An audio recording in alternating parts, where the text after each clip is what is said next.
Welcome and good afternoon, everyone. I am so pleased to have you joining us here for the second in our series of public interest technology lectures.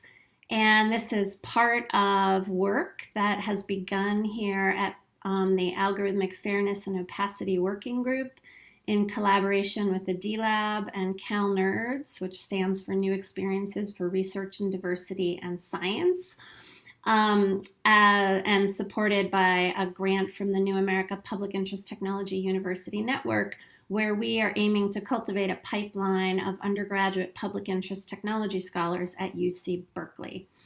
I couldn't be more pleased to have Tawanna Petty, mother, social justice organizer, youth advocate, poet, and author, with us here today.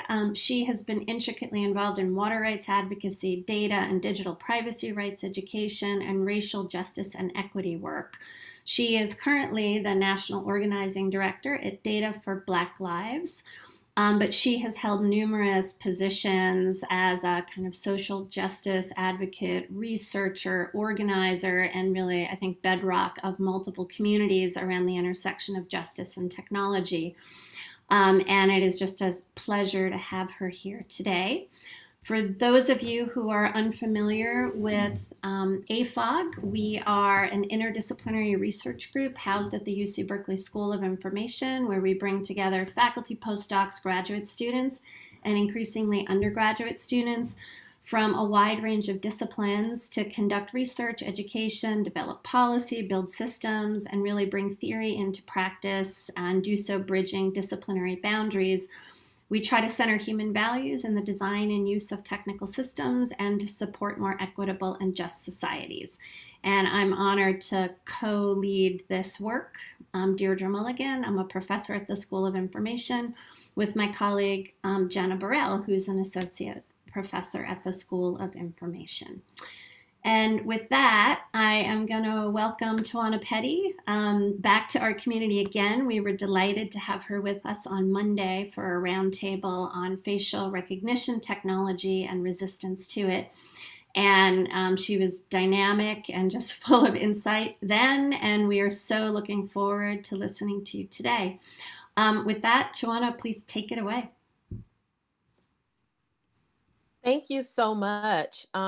I'd like to apologize in advance to the audience. I'm going to go off camera when I'm sharing the slides because I have, unfortunately, a very choppy signal today. And that is just sometimes the way the cookie crumbles when you can't help but to deal with what the network is serving up to you. So as indicated, I am the National Organizing Director at Data for Black Lives, but I have also, I'm a co-lead of our Data Bodies project, formerly an organizer with our Data Bodies, as well as I am the former director of Detroit Community Technology Project's Data Justice Program, and I convene the Detroit Digital Justice Coalition. And so I've spent the last almost a decade thinking about these things in one way or another. And today, what I want to talk to you all about is the impact that anti-Black racism and narratives have on policy and innovation. And so I'm going to walk you through a bit of the Detroit struggle and then offer you all up some tools that you can leverage. And then we'll get into some questions. And so I'm looking forward to speaking with you all. So I'm going to share my screen now and come off camera.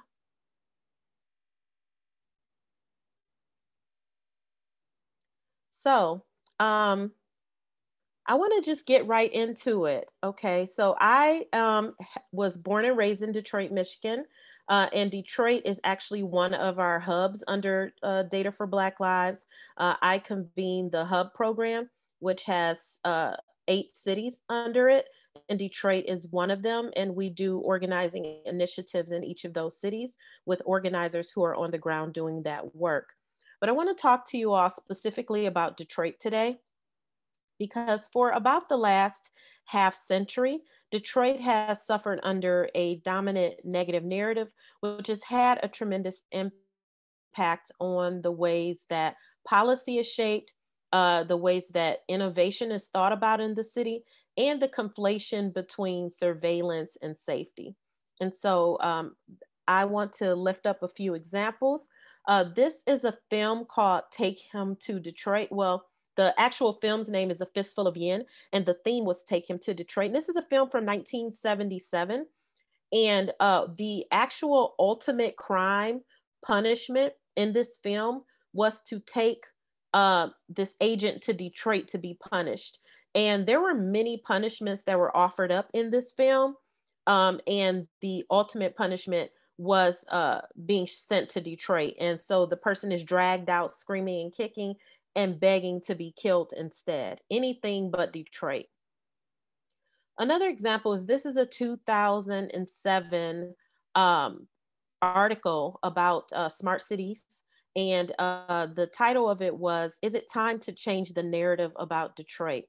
And Kate Benfield wrote that the standard narrative for Detroit has been about a bankrupt, vacant, decaying, post-industrial wasteland, an environmental, social, and economic disaster. Detroit has been the quintessential shrinking city, the poster child for everything that has gone wrong with the post-industrial Midwest.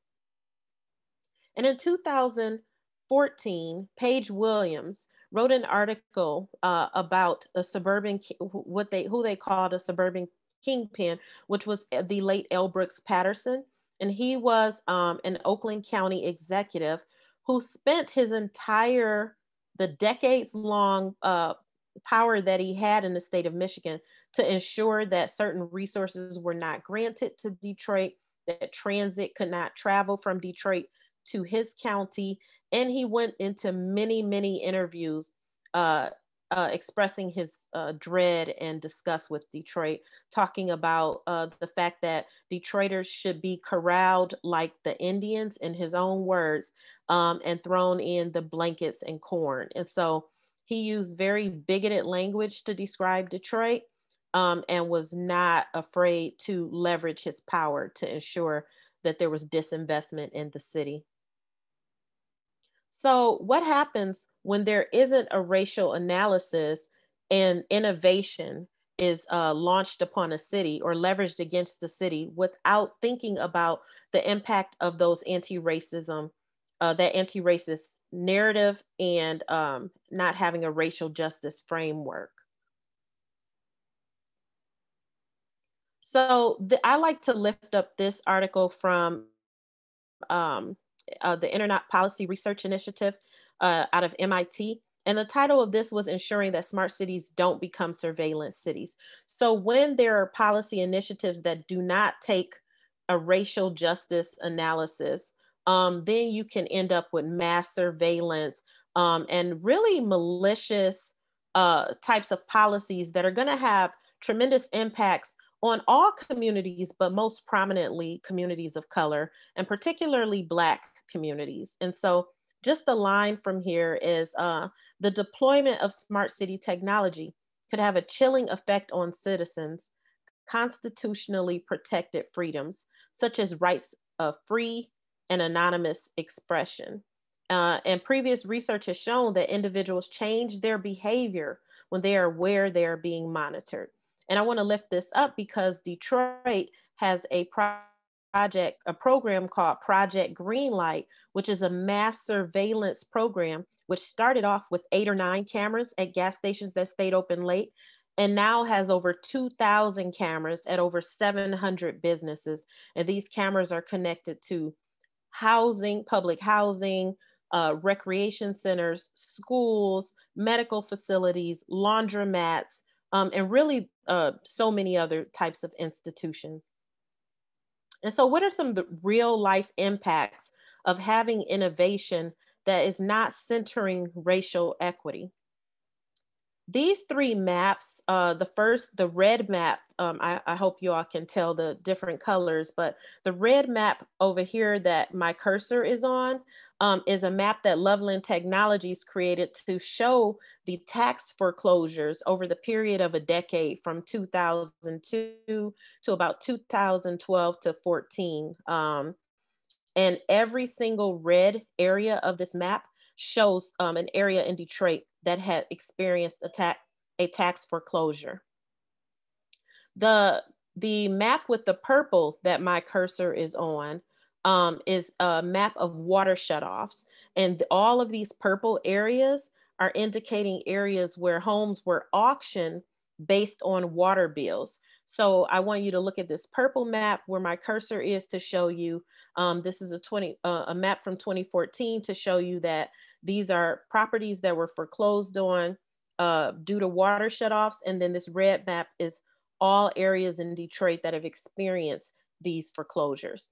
And then the map at the bottom, and that map with the purple is from We the People of Detroit Community Research Collective. And then this map at the bottom is the Project Greenlight mass surveillance map that shows you where these cameras are that are surveilling Detroiters. So if you look at all three of these maps, you're looking at areas that are suffering drastic economic disparities, water shutoffs, tax foreclosures, but the reactionary responses have been to launch mass surveillance on these communities. So what are some other things that have been leveraged as innovation, innovation for the city that is supposed to respond to quote unquote crime and produce safety? I indicated that that Detroiters have suffered a massive tax foreclosure situation. But one thing that has not been identified enough is that there has been evidence to show that the residents were overtaxed by $600 million, a situation which has not been rectified. Also, the massive water shutoffs contributed to a tremendous amount of deaths in the state, in Detroit particularly, but in the state of Michigan. And 40% of the deaths to COVID at one point came out of just the city of Detroit. Additionally, Detroiters were most disproportionately hit by job loss for the entire state of Michigan. Some other reactionary policies have been cell phone tracking technology. We have aerial support, surveillance helicopters, we have drones, we have surveillance, traffic lights, we have gunshot detection, and the Project Greenlight surveillance program has been leveraged against community members who were found to not be social distancing. So like at a backyard barbecue party or other situations where they're out in the neighborhood not seeing social distancing. And I might add that this is at a time when all over the news you could see predominantly white communities resisting the same exact policies and being out on beaches and traveling and things. And so the heavy-handedness of these reactionary policies have a particular impact on predominantly Black communities and Black and Brown communities. In addition to the Project Greenlight mass surveillance program, we also learned that face recognition was a component of that project. So you're looking at over 2,000 cameras that are connected to face recognition and monitored by real-time crime centers 24 hours a day, 7 days a week. We have learned, thanks to the groundbreaking research of Joy Buolamwini, Timnit Gebru, and Deb Raji, that face recognition is misidentifies darker skin tones. Detroit being a city that's over 85% Black, that's a whole city full of darker skin tones. So what happens when you have a technology like that leveraged on a community that's predominantly Black and it has racial bias within that technology? We have 2 known misidentification cases in the state of Michigan, but were happened because of the system in Detroit specifically, and that's Robert Williams and Michael Oliver. They were both arrested because they were misidentified using face recognition and Project Greenlight, and they were have suffered drastically because of that. Robert Williams was arrested on his lawn in front of his young children, and Michael Oliver lost his job, his home, his vehicle, and is suffering other consequences of being arrested. And both have since sued the city. So what are some of the visionary resistance? What are some of the ways that community members have been responding? This is a campaign in Detroit called Green Chairs, Not Green Lights. And this is essentially community members saying, we need to return to the front porches. We need to see each other, not watch each other. And this is a theme that came out of the organizing efforts through our data bodies, where we spent a lot of time across 3 cities, Detroit, Charlotte, and LA, talking to community members about how their information, their data, and digital information is being shared, collected by government institutions, and being integrated, and what impact that was having on community members. And they said they felt like their information was being extracted, leveraged, and shared, not for their benefit, but to penalize them for small mistakes. So, as an example, if you couldn't afford your water, it was impacting, as I indicated earlier, your taxes, which meant you could be evicted or that they could take your children from your home. And so we're pushing back against the conflation between surveillance and safety, and ensuring that community members know what it feels to be seen and what types of things can be implemented to reduce quality of life crime. A perfect example is if you know a young person is walking to school, you might see that that young person gets to school safely. If you know an elder is coming into their home at night, you might see that that elder makes it into their home. And if you haven't seen your neighbor come out of the house in a couple of weeks, you might knock on the door and make sure they're okay. That is not ramping up mass surveillance and hiding behind that type of infrastructure that reduces our relationships with our community. Additionally, Detroiters have come together with city officials to create what's called a Detroiters Bill of Rights, and are moving to change the city's constitution, which is essentially the charter, and it would have an impact at least for 20 years. And some of the things that are being pushed are a right to be free from discrimination, a right to affordable water, a right to true safety, which would ban face recognition and mass surveillance, and would leverage funds for other quality of life issues, a right to affordable housing, environmental health, recreation, access and mobility. And we also have under a right to discrimination, to be free from discrimination, that includes communities with disabilities, LGBTQ, as well as immigrants' rights. And so we're in the process right now of that charter being reviewed by the Michigan Attorney General and the governor, and we're waiting for feedback on that Detroiters Bill of Rights so that we can then plan what the next phase is. And if it is successful, it will go to the voters in August. So what are some tools that this community can leverage to have deeper dialogue around the ways that we systematize anti-racist thinking within development, within innovation, and in our conversations within our families and communities? So this is a toolkit for centering racial equity throughout data integration. And I'll be sure that everyone gets links to these things through this network. But this is a tool that I worked with several organizations, which was spearheaded by Actionable Intelligence for Social Policy. And it shows you what racial equity is and how it can be integrated throughout each phase of the data integration process. It's a very important toolkit and easily digestible. In addition to that, I collaborated with the Straya Foundation to create a Technologies for Liberation toolkit, which shows various technologies that can be leveraged and tools to be thinking about racial equity, and to be thinking about an abolitionist framework. And a lot of folks are afraid of the abolitionist thinking, but I want you to think about it like this. Everyone wants to feel safe, and no one wants to actually live in a society where we have to pay people to track and target and trace each other. And so we're hoping that with these tools, with deeper dialogue around racial equity, we can be thinking about a safety net where communities are seeing each other, they're being more helpful, We're leveraging the tools of mutual aid and other things that are now being more robustly thought about since the pandemic, and creating a society where we're looking at alternative visions to militarized policing and mass surveillance.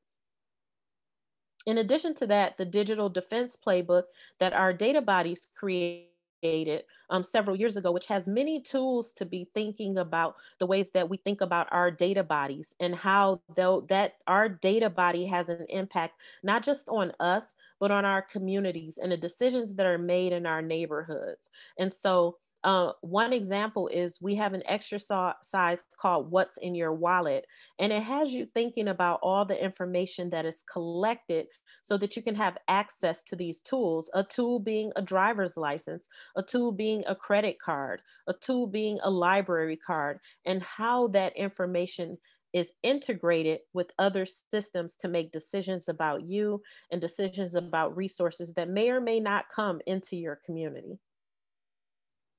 Data for Black Lives has our blog, which we have currently 3 on there right now, but we're going to be more robustly using this blog.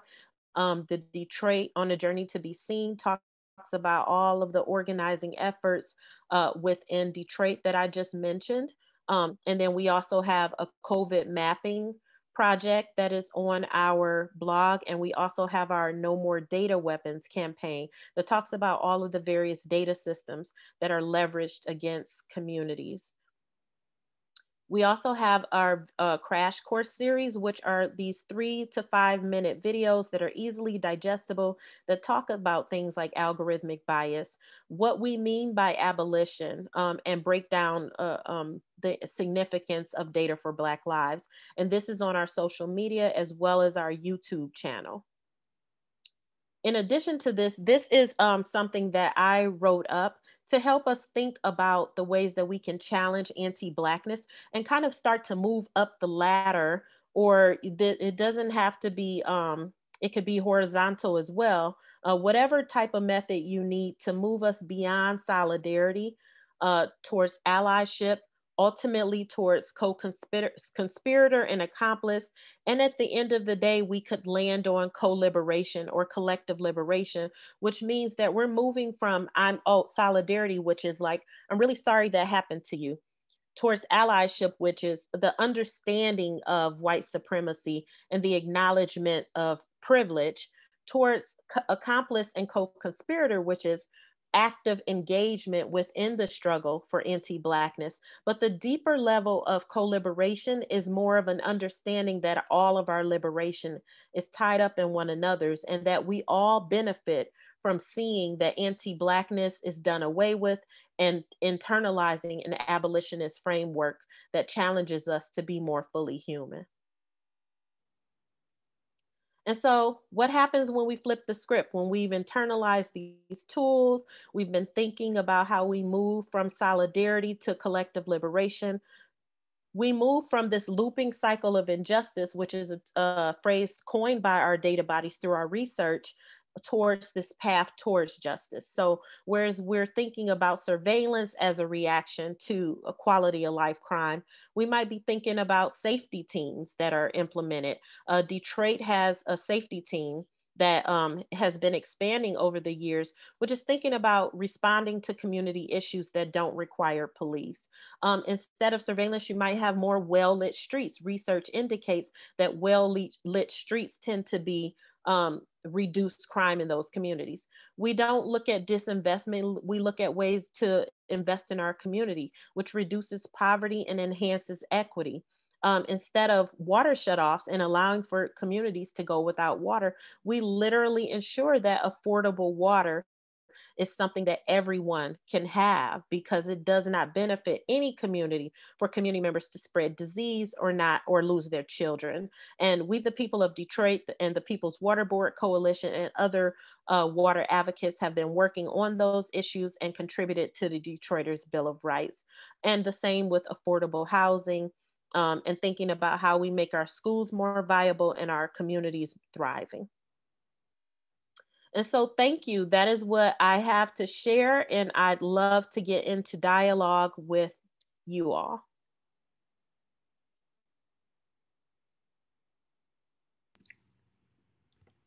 Thank you so much, Tawana, for that very, very rich conversation.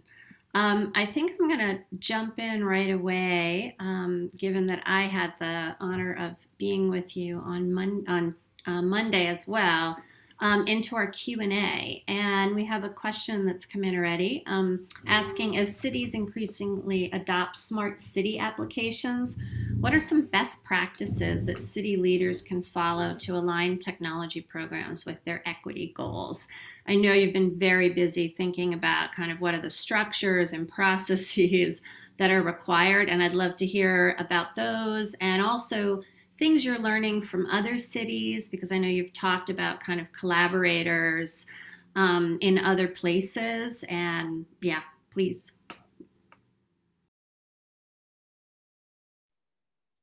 Well, I can tell you that the centering racial equity throughout data integration toolkit has been making its rounds, not only in Detroit, but in Canada and other places, because it has a lot of digestible framework that helps to walk community members, governments through the data integration process. And that is beneficial for smart cities, particularly because it is keeping your mind on the infrastructure, and how to ensure that racial equity is a component of that.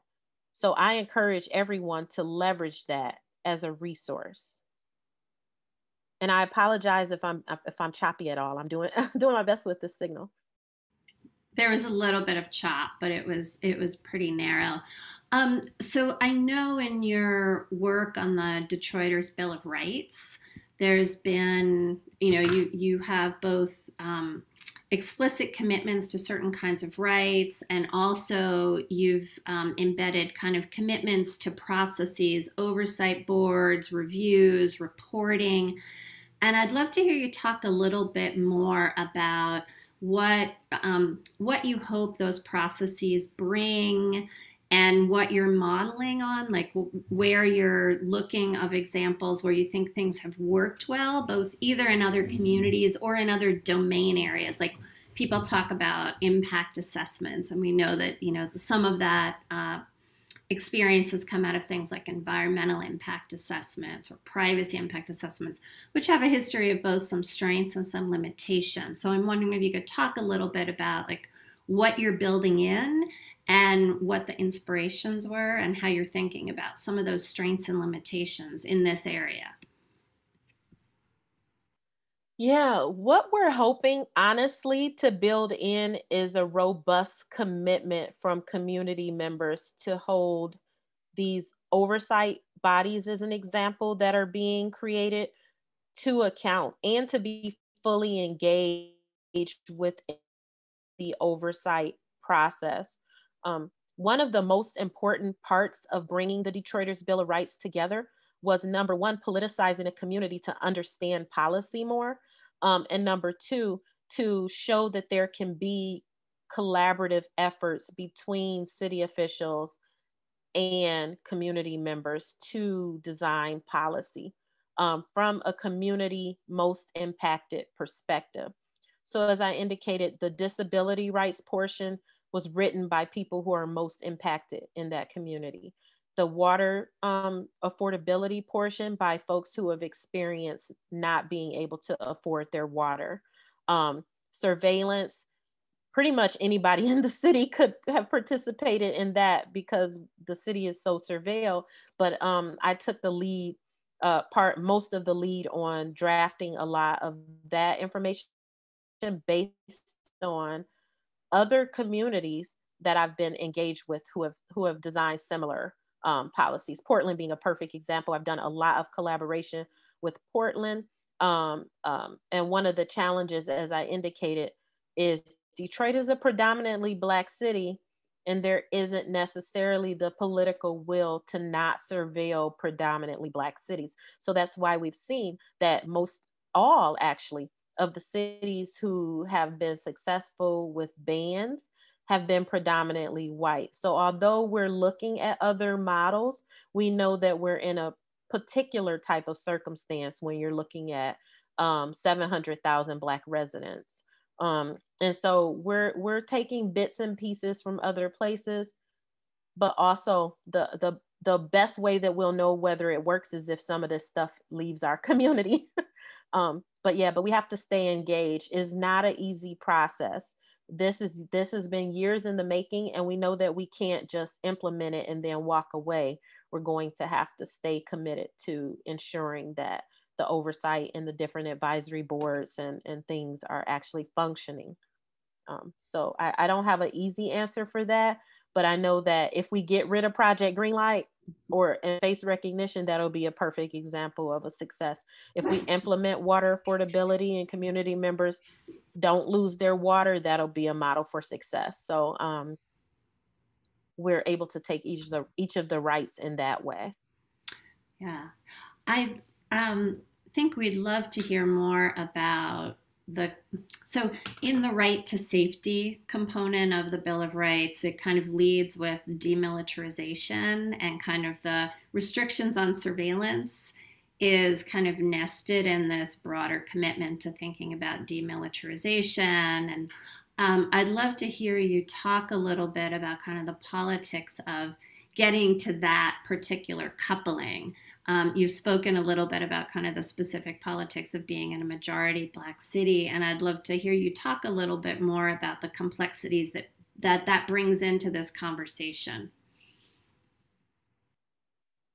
Yeah, we had so many examples last year to think about, right? Where we were dealing with the city. Actually, our Michigan state capital was, I should say that folks, white militia approached our Michigan state capitol before the Capitol in DC. So at that same time, where there were, during the height of the pandemic, that these things were happening and guns were being brought to our state capitol, we were noticing that community members were not being accosted, that folks were not being arrested, that they weren't even being ostracized in the media.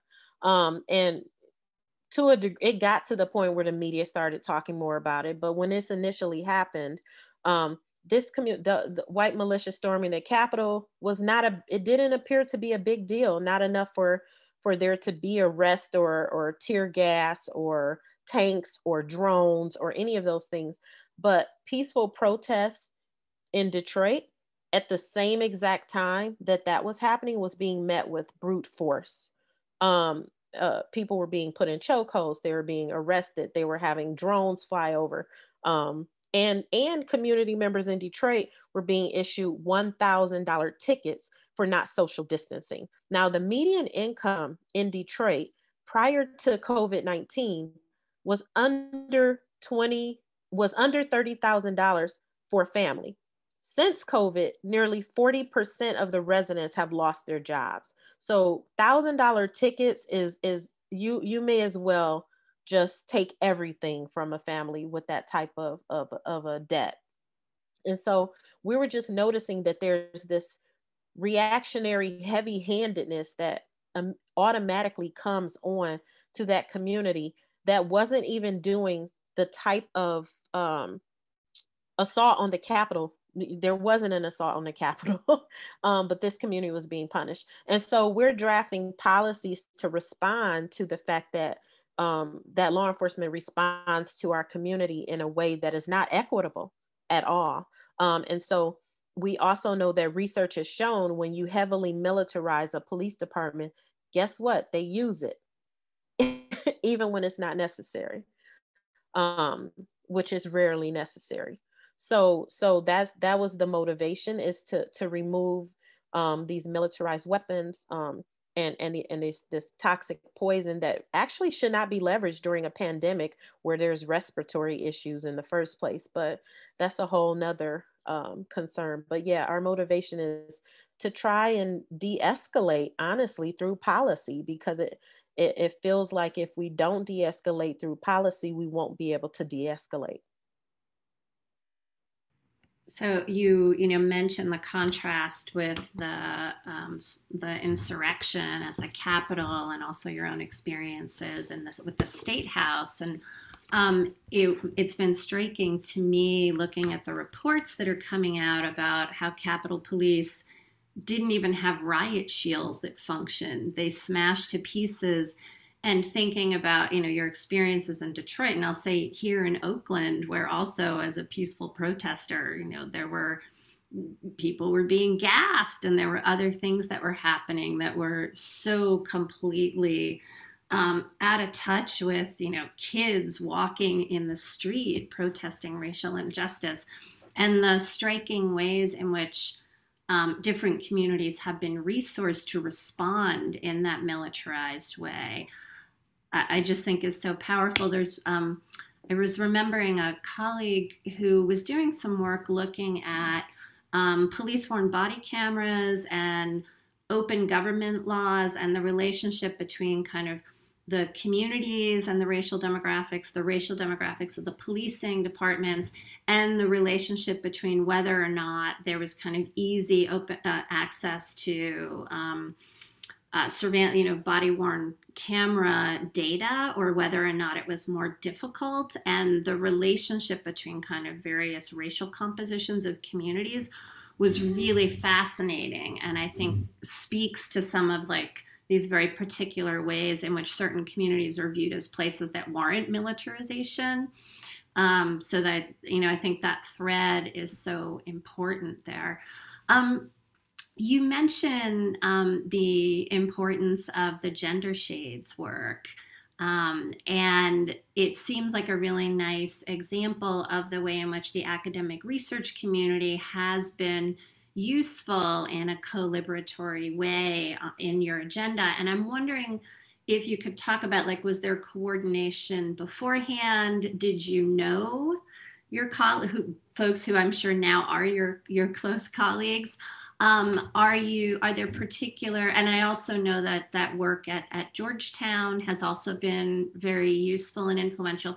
So I'd wonder, giving that kind of academic bent of, I think, much of our audience, I'm wondering if you could talk a little bit about the sorts of relationships you have had that have been productive towards that co-liberatory vision with researchers, and the sorts that you'd like to develop, and how we here at AFOG, at Berkeley, at CalNERDS, at the D-Lab might foster those sorts of interactions.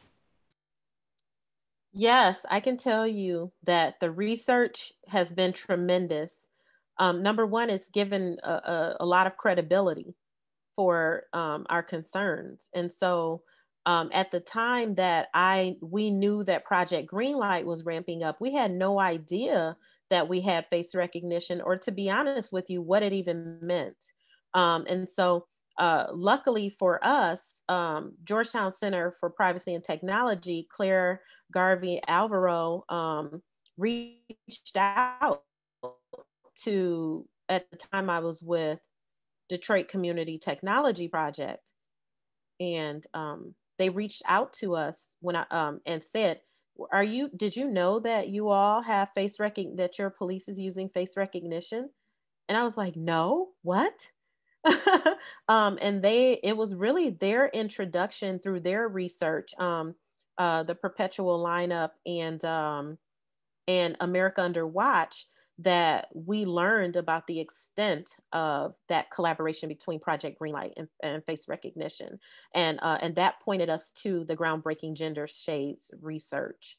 And so, yeah, those collaborations are tremendously important. And when I've been testifying before our Board of Police Commissioners and our City Council and our charter, folks have tapped into those meetings. We've had AI ethicists tap into the meetings, and researchers, and this was tremendously helpful in boosting the confidence of the community in what we were saying. So they stopped seeing it as just, me having an issue with these things, and more so leveraging the data and the research to support the analysis. And so, yeah. And then, of course, now I'm over at Data for Black Lives, where that's a network of so many folks that are doing that work, and we can leverage those tools to a greater extent.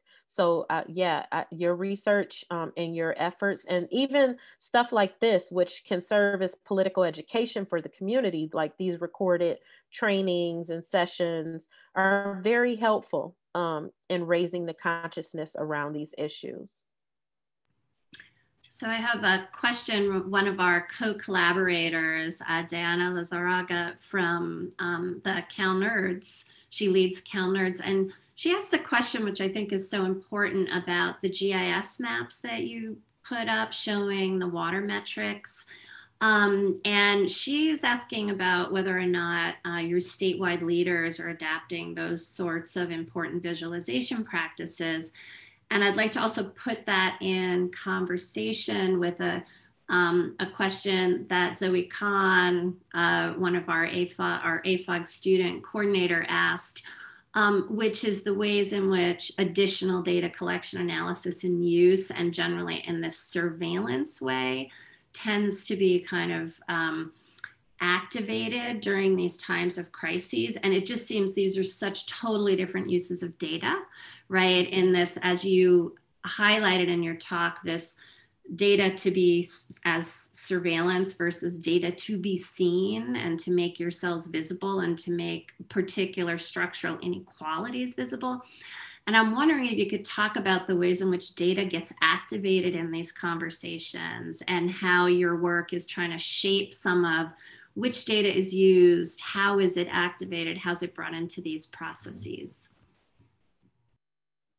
Yeah, so a bit about the GIS mapping and the ways that our city and state government, some, not the whole city or state government, but certain officials who have a consciousness. A perfect collaboration is We the People of Detroit's research collective, right? And so their mapping the water crisis book was imperative in getting the analysis around the need for the moratorium on water shutoffs. At the height of the pandemic, we literally had to beg to get water turned on. And we kept saying that this is going to have a drastic impact on the health of not just Detroiters, but the state of Michigan and potentially globally. And so ultimately, they were able to leverage the data to influence policy and to get community involved in that advocacy. In addition to that, that's why our No More Data Weapons campaign at Data for Black Lives is so important, because we're looking at the differences between the data that is beneficial, like the COVID mapping data that let us know about the racial disparities within COVID and the racial disparities within the vaccination process, versus, you know, some contact tracing things that are being leveraged by certain corporations to institute, you know, harmful impacts in communities. I don't think that we have a full breadth of the ways that COVID data is going to be leveraged, but I think that it's very important that we don't just take it at face value, and that we keep pushing the conversation around racial equity, and and asking the questions about how our data and information is going to be leveraged.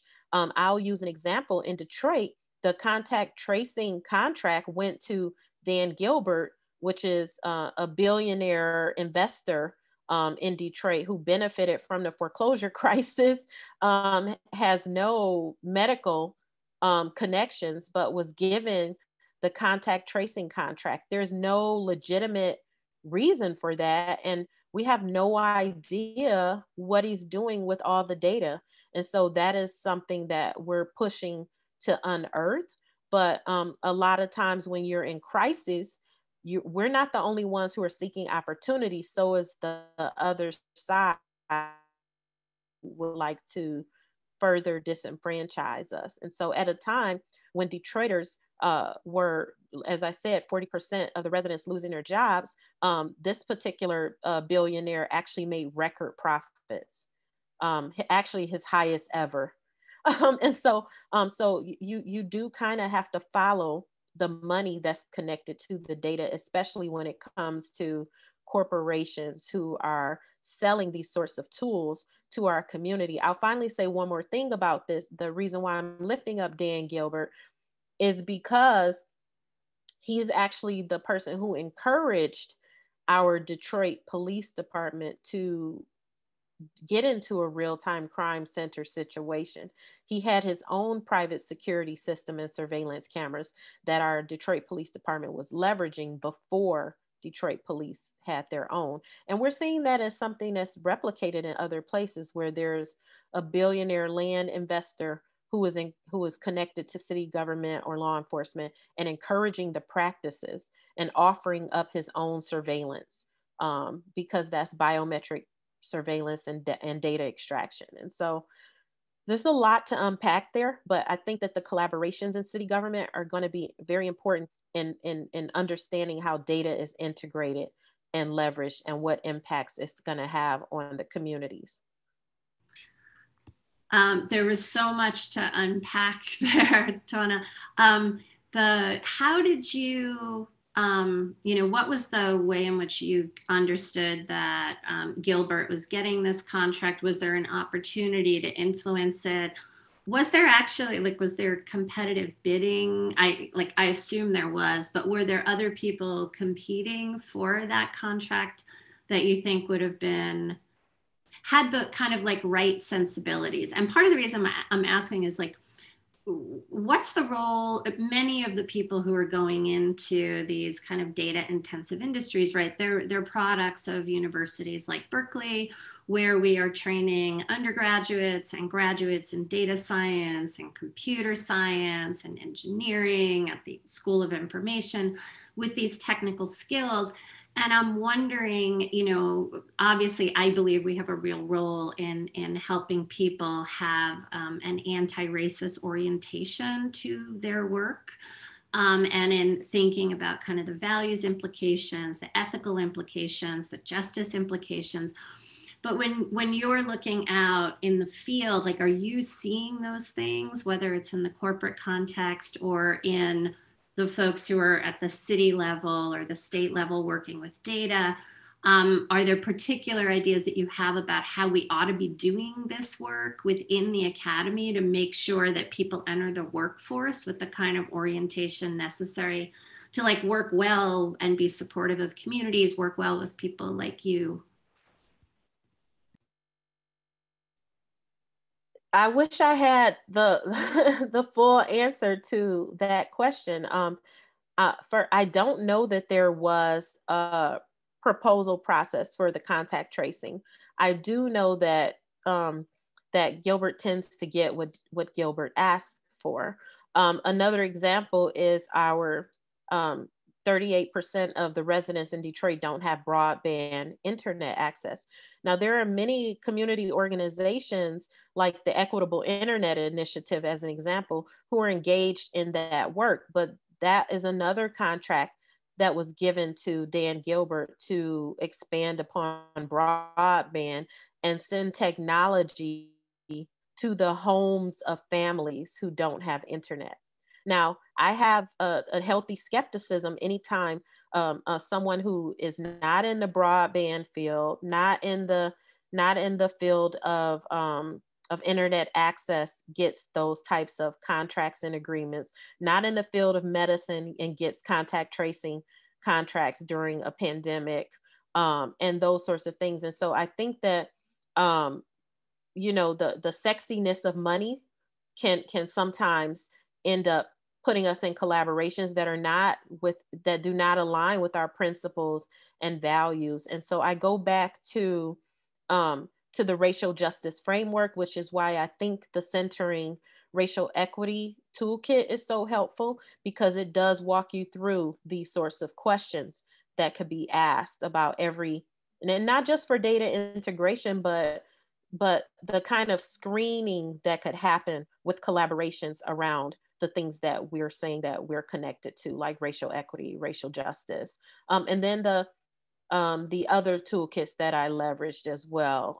All of those are methods of study that can help us to be thinking about how the community is experiencing these collaborations and these systems.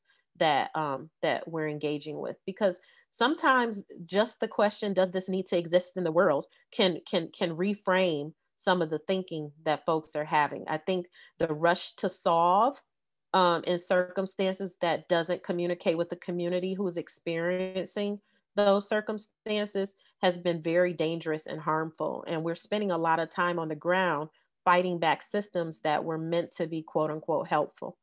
Um, and you know, and I think we've learned enough now to deepen the dialogue. And my late mentor, Grace Lee Boggs, used to always say, sometimes the questions are more important than the answers. And I think if we had more people asking deeper questions, we might not put so much harm into the world.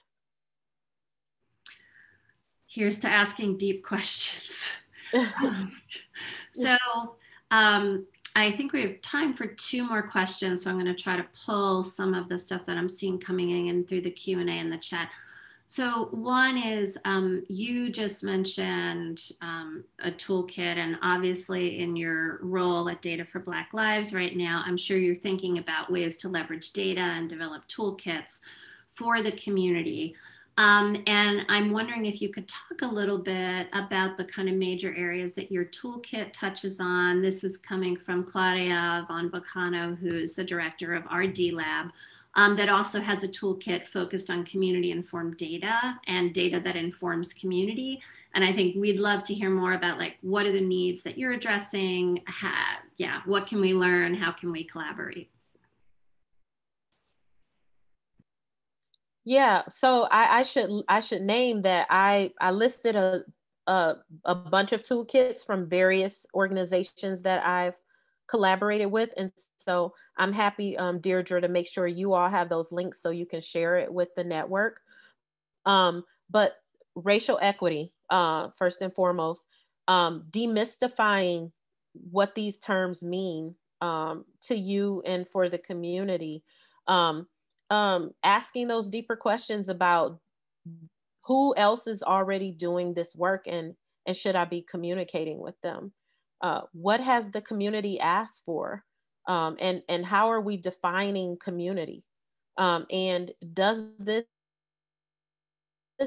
thing that we're creating need to exist in the world? And if it needs to exist in the world, who have we spoken to about where it's going to go and what impact it's going to have? One of the things that I learned through my research with our data bodies was that there were many communities who kept saying things like, I feel like all these systems are talking to each other for their own benefit, but they didn't feel like any of the systems or any of the folks who innovated the systems ever talked to them, and they never felt like the systems benefited them. And so, you know, these are things that hurt the ego a little bit, but I think ego checks are like really long overdue for all of us. You know, and I don't want to squash bright ideas and creativity, but I think that we're at a point where we're backpedaling a lot, uh, especially with regard to data. Can you all hear me? We're backpedaling a lot, especially with regard to data integration, integrated systems, especially with regard to technological innovation. And I just think that there's so much out there now that we could probably stand to kind of step back a little bit and ask some deeper questions about those things out there. What are the harms that we've identified that we like to address? And are there others who have been addressing these things, and how can we build relationships with those folks? And also always, like, who is the community that we're talking to with this tool that we're trying to create, and do they need it? And so, you know, it's just there's a lot of questions, and not all of them will have answers. But I promise you, if you're asking yourself a lot of questions, you're going to do less harm. Okay, so very last question.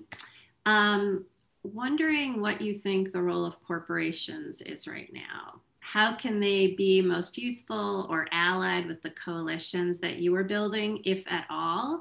I think we've all been watching kind of the ways in which the corporate world is being pulled into some of the battles around efforts to limit voting rights. And I'm wondering if there's inspiration there, or given the kind of arrangements that we've seen and who benefits from, technology contracts, for example, that we just don't have the possibility to think about those sorts of coalitions. Yeah. So I mean, I'd like to lift up Timnit Gebru and her team and some of the tremendous trauma that they're experiencing right now, because they were part of Google, and they were trying to do a lot of transformative work within the inside of Google.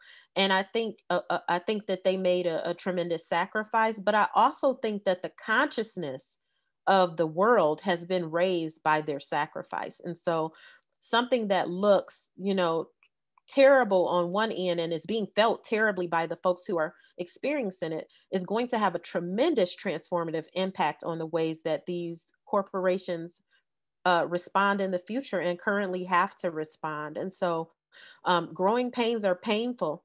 And I think that corporations do have a role to play. They owe it to us to be asking those same questions that we're asking of ourselves. And we owe it to ourselves to challenge them when they don't do that. And so I think that, that's a perfect example of folks that weren't thinking about Google probably be beyond looking up stuff on the internet, and are now thinking about Google as a place to push back against and deepen their analysis around racial equity, and different forms of equity and ethics when it comes to technology and data systems. And so I think it made them feel like they were reachable to a degree, even if they're not doing the thing that we want them to do. I don't know too many people on the ground that knew that they could do some kind of pushback against Google until Timnet. And so to me, that's powerful. It's tremendously powerful that there are everyday people that I talk to who have no technological experience, who are like, I signed a thing, for Google, and I really want them to be doing more around, ethics and equity. And so, yeah, for those who can stomach it, these hearings, I watched the technology companies and their congressional hearings, and things like that. Not everybody can stomach that, but as much as you can stomach, get to see what they're saying, because these corporations have an impact on your life, and to a degree we have to engage them. We can't just kind of, just like with any city government or policy, we can't just take it at face value that these things exist and that there, it just is what it is. And I'll finally say this. I always tell people I have this Harriet Tubman medallion that I wear quite often, and I say, she's a tremendous model because she had to vision freedom that she hadn't seen before. And so we have to have the mindset that our vision can go beyond our current existence, but we have to be willing to deepen the questions. We have to be willing to challenge the systems that don't benefit us and that cause us harm. And then we can get to an alternative vision. But don't think that you're not allowed to push back on a system because you haven't figured out the solution yet. That is a way that we're deflected quite often. It's like, well, then what is your alternative? I don't need to know my alternative just yet. I just know that this version is harmful. So let's have a dialogue about this version that currently exists that is harming me. And maybe together we can co-create a system that doesn't harm me. I think that is a perfect place to end. Building towards a world in which systems don't harm us, Yes. and particularly those who are most vulnerable among us. So, Tawanna, thank you so much from the AFOG community and the PIT UN community of AFOG and DLab and CalNerds and all the other organizations on the Berkeley campus engaged in centering the public interest in our technical work. We're really honored that you were able to spend an hour with us today, and I look forward to seeing you in a more informal discussion in a little bit, but we'll close out this part of the program now. Thank you so much. Thank you, and hopefully the connection wasn't too bad. I appreciate you. It was great. Thank you. Thanks.